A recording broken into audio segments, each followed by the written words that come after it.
Imagina por un segundo que eres secuestrado y estás maniatado a una silla o colgado del techo donde tu captor tiene todas las posibilidades de hacer lo que quiera contigo y este mismo te muestra uno a uno todos sus juguetes, como él los llama, que son múltiples aparatos de tortura como navajas, pinzas, cadenas, látigos, entre muchos más, y eres torturado de la manera más horrible que te puedas imaginar. Tenebroso, ¿verdad? Pues esto mismo fue lo que le sucedió a aproximadamente más de 60 mujeres entre los años de 1957 y 1999 en New Mexico, Estados Unidos. Bueno, no sé qué tan real sea la historia de que este asesino serial inspiró la saga de películas Saw, estos metrajes de terror psicológico en las que las personas inocentes son sometidas a torturas extremas y juegos macabros donde terminan muriendo con la esperanza de recuperar su libertad. Repito, no sé qué tan real sea la historia de que se cuenta de que este asesino serial inspiró estas películas, pero sí hay muchos paralelismos en la ficción y la realidad. Soy Prisma Docker, este es el Último Noctámbulo Podcast, donde lo misterioso, lo paranormal y lo fuera de lo convencional se unen para darnos algo en qué pensar.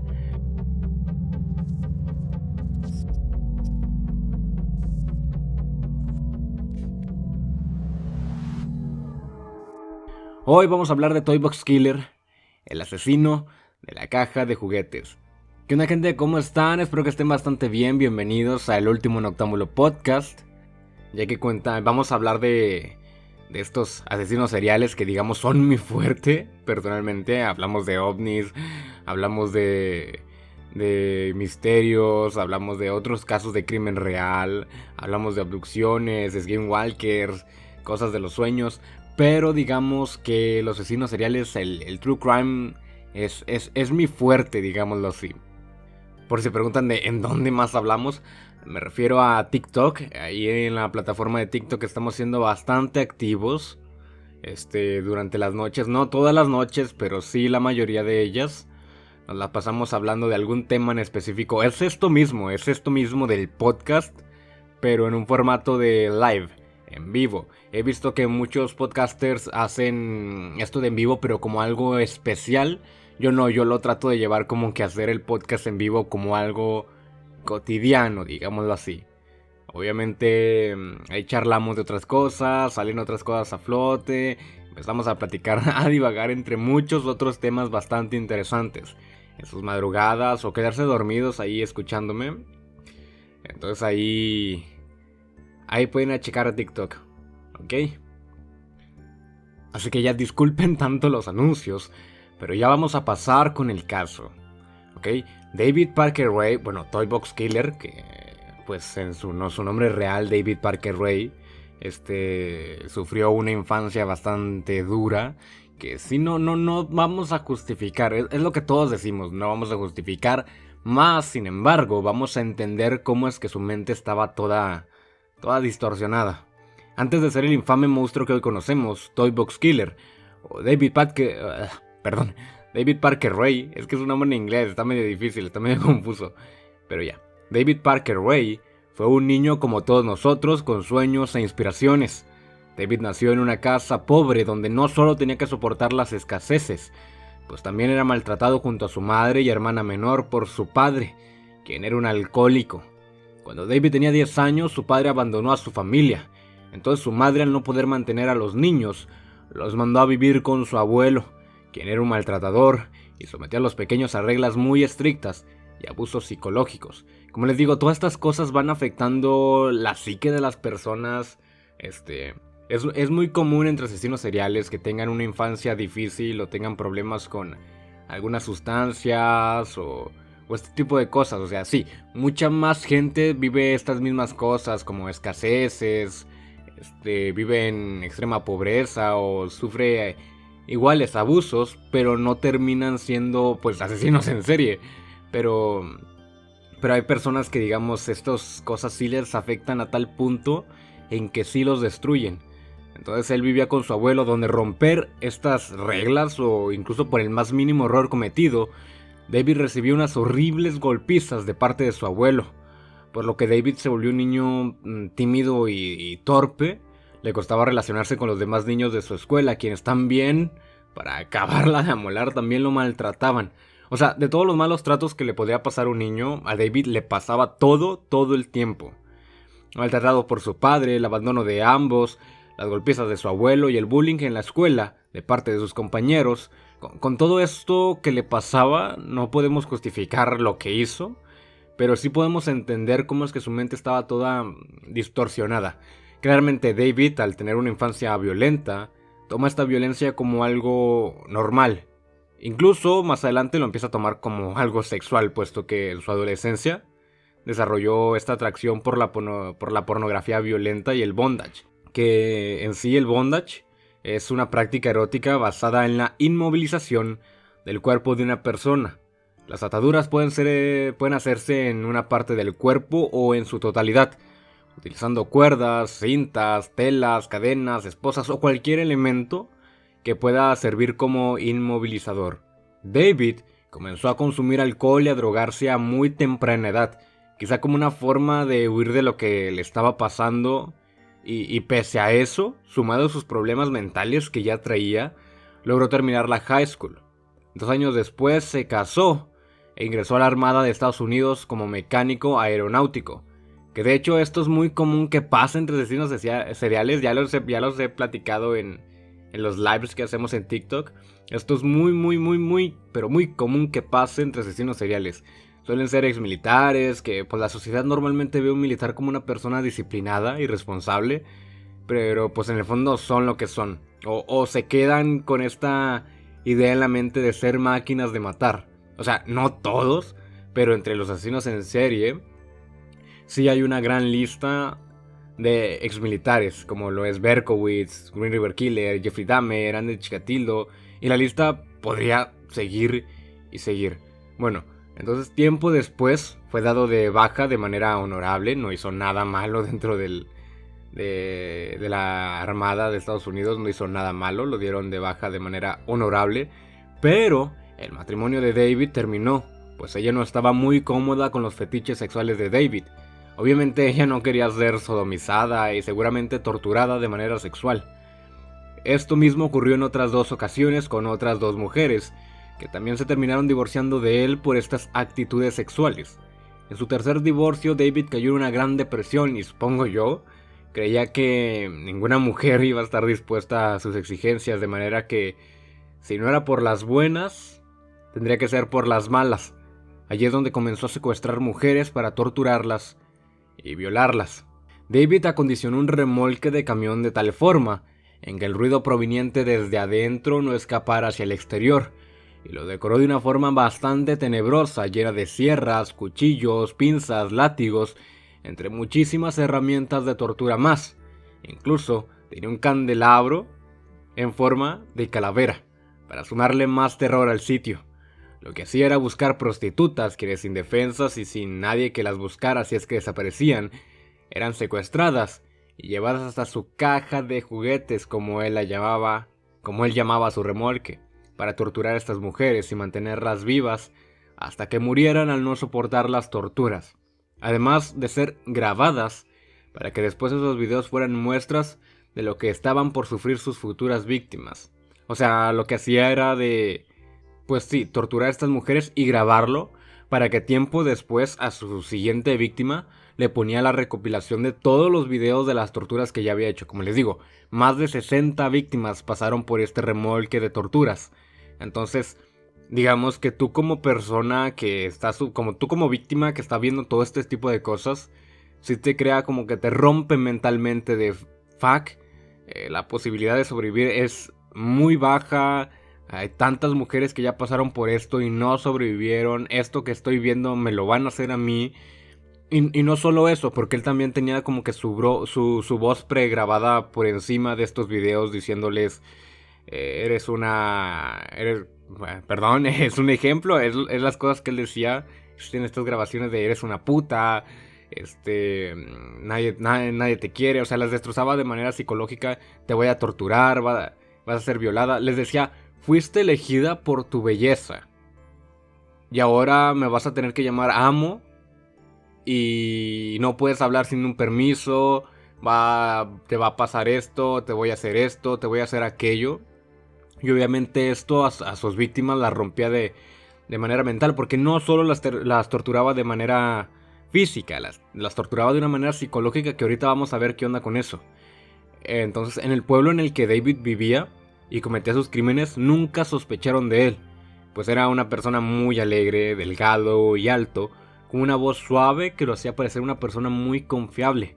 Obviamente no se imaginaban que detrás de ese rostro alegre y gentil existía un ser horrible, que por cierto era profesor no me acuerdo bien qué, pero era profesor de algo, o sea, era maestro, a eso se dedicaba después de salir de la Armada de Estados Unidos.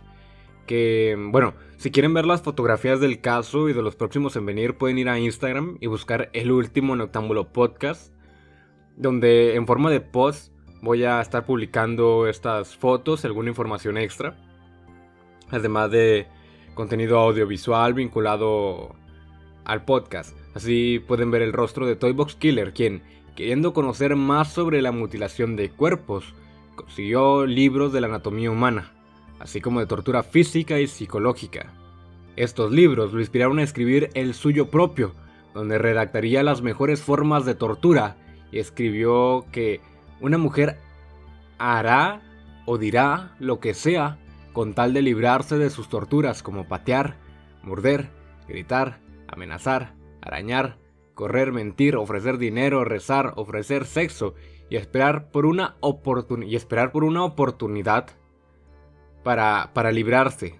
En su libro también agregó que no importa cuánto rueguen las víctimas, ni qué excusas pongan, como estar embarazadas, tener hijos, tener familia, o todas estas excusas que podrían tener, todas debían ser sometidas a hipnosis, que con esto se refiere a los métodos de hipnosis perpetrados por el proyecto de MK Ultra por la CIA en los años 50, en donde a las víctimas se les daba una cantidad de LSD, pero en cantidades absurdas, para ver la repercusión en la mente humana, entre muchos otros atroces experimentos con humanos.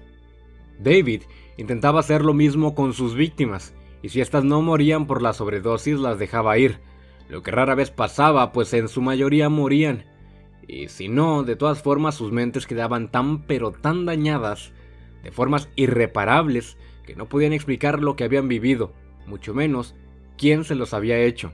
En el 75 comenzó una nueva relación amorosa con Cindy, y juntos se dedicaban a secuestrar, torturar, violar y asesinar a decenas de mujeres. Después de unos años a la pareja se le sumó otra integrante, su hija Jessie. Se estima que el trío de asesinos cometieron más de 30 crímenes juntos. Una de las víctimas que sobrevivió porque la dejaron huir era Angélica Montano, quien le dijo al FBI que David y Cindy la secuestraron, violaron y torturaron por 3 largos días. Como la habían drogado, estaban seguros que no iba a recordar nada por la hipnosis. La dejaron en una carretera del desierto. Cuando la policía la encontró, se supone tomaron nota de su denuncia, pero pues al final su caso fue ignorado por la policía, que esto es muy común que pase. Los policías muchas veces dicen: mírate, estás toda drogada, nadie te violó, solo lo hiciste con alguien y no te acuerdas. Que sí está mal, pero pues es muy difícil luchar con la negligencia policial. Entonces, otra víctima identificada fue Kelly Garrett, que la identificaron por un tatuaje en su tobillo que se podía apreciar en uno de los videos de tortura encontrados tiempos después por el FBI. Kelly era amiga de Jessie, la hija de David, quien la invitó a un bar y le puso drogas a su bebida. Cuando salieron, David estaba listo y le golpeó la cabeza y así, juntos, padre e hija la secuestraron, la violaron y la torturaron por 3 días hasta que la liberaron en una calle cerca de la casa de sus suegros, bueno, de los suegros de Kelly. Que por cierto, Kelly se había casado solo unos días antes de todo esto. Los suegros de Kelly pensaron que estaba drogada, o sea, sí estaba drogada, pero no en su propia voluntad. Kelly no les podía explicar qué le había pasado porque estaba muy confundida como para recordar los hechos. La corrieron de su casa, ya fue recuperando poco a poco los recuerdos, pero igual no pudo denunciar porque cuando fue a la policía aún presentaba esta amnesia, porque recordemos que su mente estaba tan dañada con el LSD como para recuperarse, tan dañada como para poder recuperarse, aunque tenga un buen tratamiento. Todos los que conocen el proyecto de MK Ultra sabrán bien a lo que me refiero. Hay muchas personas que tiempo después salieron hablando en el MK Ultra de todas las cosas que vivieron por esta organización. Fue una cosa brutal. Se podría tener un episodio especial o hasta 2 o 3 partes de este mismo tema. Porque, en serio, si no conocen el proyecto MK Ultra, deben checarlo. Hicieron un sinfín de atrocidades, un montón de cosas horribles, experimentación con humanos, un montón de investigaciones bien pinches locas. Obviamente abusando del poder que les daba el gobierno de Estados Unidos. Pero si no conocen el caso deberían ir a checarlo. Tal vez luego lo traigamos aquí, pero ya le estoy hablando de luego. Ya tengo la lista de los casos y voy a ver cuándo lo puedo meter aquí. Entonces, al no ser atrapados por más de 20 años, este trío del mal se sentía imparable hasta que una mañana del 20 de marzo de 1999, la pareja encontró a una prostituta la cual buscaba trabajo. David le hizo señas para que se le acercara y acordaron sexo oral. En este punto la historia tiene discrepancias, pues según la fuente en la que consultes, tienes una historia un poco diferente. En la primera, ella subió al auto donde estaba David y su novia, esta Cindy, hizo lo que tenía que hacer. Al terminar, David le mostró una placa de policía diciéndole que iba a ser arrestada. Al intentar ponerle a las esposas Cynthia, quien era la víctima, Cynthia se resistió y recibió un electroshock de parte de Cindy. Cynthia se desmayó y despertó en el remolque, maniatada en la casa rodante de David. En la segunda historia se cuenta que Cynthia fue con David hasta su casa rodante de manera voluntaria sin saber que llegando iba a ser maniatada por Cindy. Solo es un poco diferente, digamos que la forma en cómo llegó al remolque. De todas maneras sigue siendo una víctima. De todas maneras terminó en esta casa de tortura. A Cynthia la desnudaron, la encadenaron al techo y le pusieron un video en el que se veían escenas de las antiguas víctimas para que ella se diera cuenta de todo lo que estaba por vivir. De fondo se escuchaba la voz de David, quien le explicaba de la manera más horrible el cómo iba a ser violada y torturada para terminar siendo asesinada. Este video se lo mostraba a todas las víctimas de igual manera que todos los actos eran grabados, para que al verlo sus presas quedaran destrozadas psicológicamente. En las grabaciones se le explicaba que ella había sido elegida por su belleza y atractivo para ser su esclava sexual, que no tenía permiso de hablar a menos de que se le ordenara, que debía llamarlo maestro y a Cindy amante, que estaría desnuda y atada, sería torturada y violada por un grupo de personas en una reunión de torturadores, sería obligada a tener relaciones con animales y que la colgarían de formas sodomizadas. Mientras ella escuchaba esto, estaba siendo sometida a electroshocks, entonces por Cynthia y por David. Al día siguiente la llevaron a otro cuarto con el nombre de El Cuarto Sucio, en donde la amarraron del techo y la torturaron con látigos. Recuerdo que estas habitaciones estaban ambientadas para que ningún sonido saliera de ahí, así que no importa cuánto gritaron estas víctimas, nunca fueron escuchadas por los vecinos, nunca. El día siguiente David tendría que salir porque, pues si no les dije, las víctimas podían estar en cautiverio hasta varias semanas o hasta que la víctima aguantara. Digamos que en sí no les hacían daños como para asesinarlas o quitarles la vida. Estas víctimas morían por las torturas, o sea, la bestialidad de esto. Entonces, estando sola con Cindy, su víctima aprovechó un momento de distracción de su captora para alcanzar unas llaves y lograr soltarse. Al intentar huir fue descubierta por Cindy. Comenzaron a pelear, ahí hicieron unos cuantos forcejeos. Entonces Cindy le clavó un picahielo a Cynthia en el cuello, pero ella le respondió con un golpe en la cabeza con una lámpara.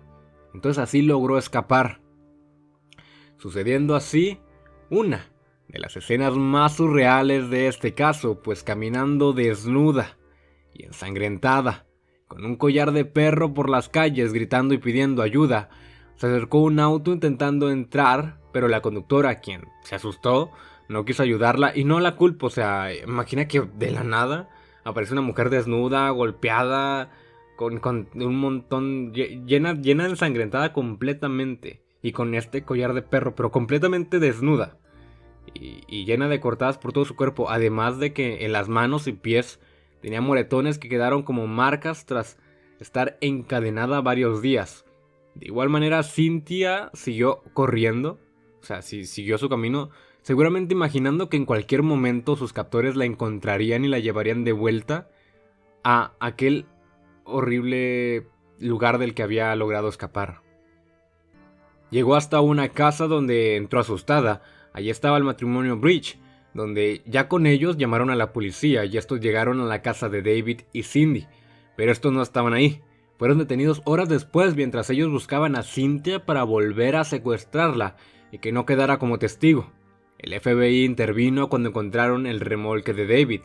Ahí comenzaron un montón de investigaciones en las que descubrieron que David no solo había trabajado junto a Cindy, sino que también con su hija y con Dennis Yancey, un hombre que le ayudaba a elegir a las mujeres que David iba a secuestrar.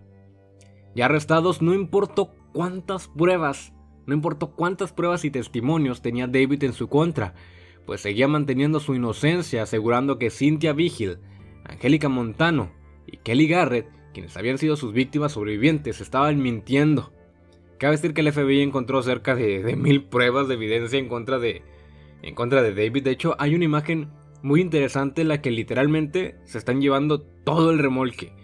Que no puedo no imaginarme a un agente diciéndole a otro: entonces nos llevamos las 1000 muestras una por una.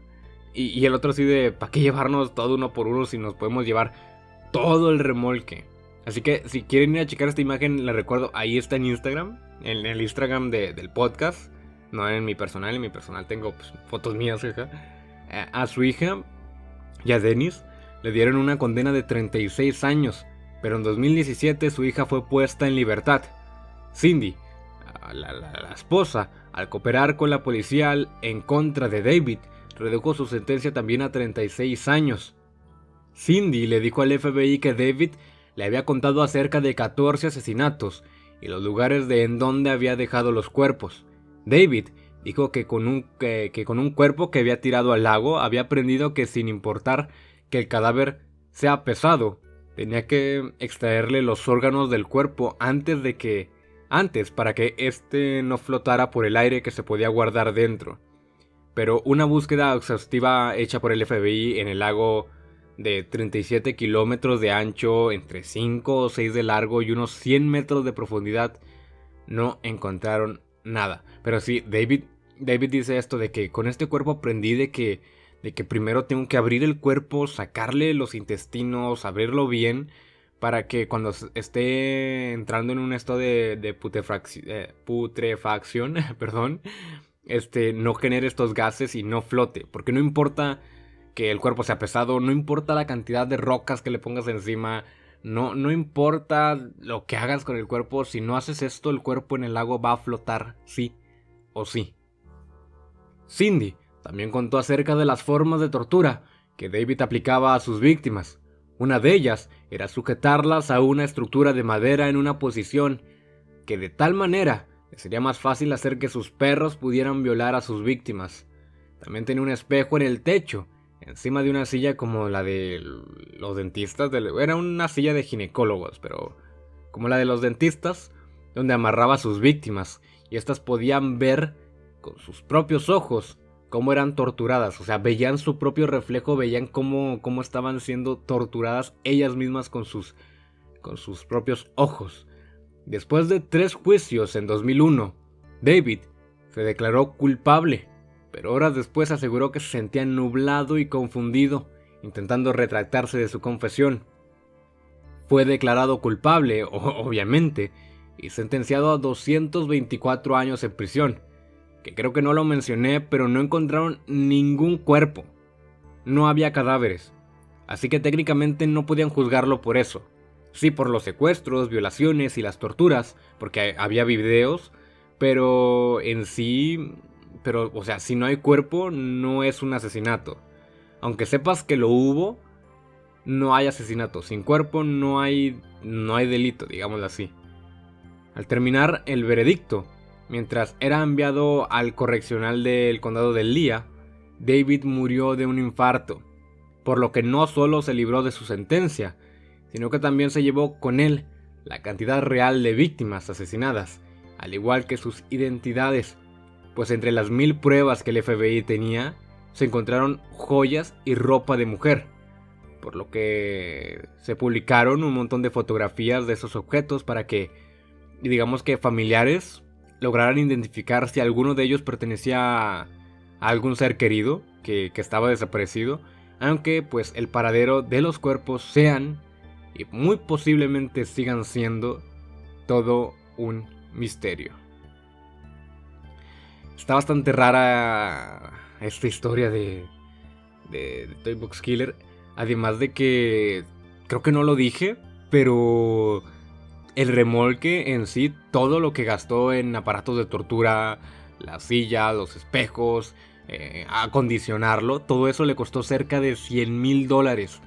Que o sea, tú como hobby, gastarte 100, bueno, digo hobby, pero es esta pinche porquería, digamos que él lo tomaba como un hobby para hacer algo que tú haces sin tener como que una ganancia en sí, de que es un gasto para ti. Meterle $100,000 a algo, yo siento que ya es fuck, ya es un pinche punto de que dices what the fuck con este vato. Así que sí está bien pinches loca la historia de David. Así que les recuerdo, ahí estamos en TikTok. En TikTok en sí no publicamos tanto casos, de hecho sí debería traer mini casos o cosas así. Ahí tengo en TikTok mini casos de niños asesinos, de madres asesinas, y son cosas así de que se pueden explicar todo en un video. Pero en sí traigo más contenido paranormal y de misterio ufológico y ese tipo de cosas. Pero en los lives sí tenemos como que esta convivencia de que ustedes pueden estar platicando conmigo directamente y yo los voy a leer. Así que ahí van a checar el TikTok. También chequen mi perfil de Instagram XD. Ahí subo fotos mías o subo cualquier anuncio de X cosa. O también está el Instagram del podcast. Ahí subo pues cosas de este podcast, digámoslo así, las fotografías de los casos. Así que sí. Bueno, muchas gracias por haberme escuchado este segundo episodio del Último Noctámbulo Podcast. Gracias por quedarte conmigo hasta el final. Como les digo, quiero invitarte a seguir este podcast en la plataforma en la que lo estés escuchando: Spotify, Amazon Music, Deezer o alguna de las otras en las que está disponible. También puedes seguir el podcast en su cuenta de Instagram, donde imágenes, videos, audios relacionados con los episodios serán publicados cuando se estrene un nuevo capítulo del podcast. O pues bueno, ahí estar checando todo ese tipo de cosas. Este podcast apenas está comenzando desde cero, así que también te quiero invitar a que tú lo recomiendes este podcast a algún amigo, algún conocido, alguien que le gusten los misterios, lo paranormal y lo fuera de lo convencional, para que sí tengan algo en qué pensar. Así que si lo pueden compartir, si pueden hacer algo, ahí yo se los agradecería bastante. O si les gusta más TikTok, también TikTok recomiéndelo. Ya llegamos a los 2 millones de likes en TikTok, creo. Y ahorita tenemos aproximadamente poco más de 150,000 seguidores. Instagram sí lo tengo bien pinches abandonado, la mera verdad. Lo tengo ultra mega abandonado el Instagram. Así que bueno. Soy Prisma Docker. Esto fue el Último Noctámbulo Podcast, donde lo misterioso, lo paranormal y lo fuera de lo convencional se unen para darnos algo en qué pensar. Muchas gracias por haberme acompañado. Así que nos vemos luego. Bye.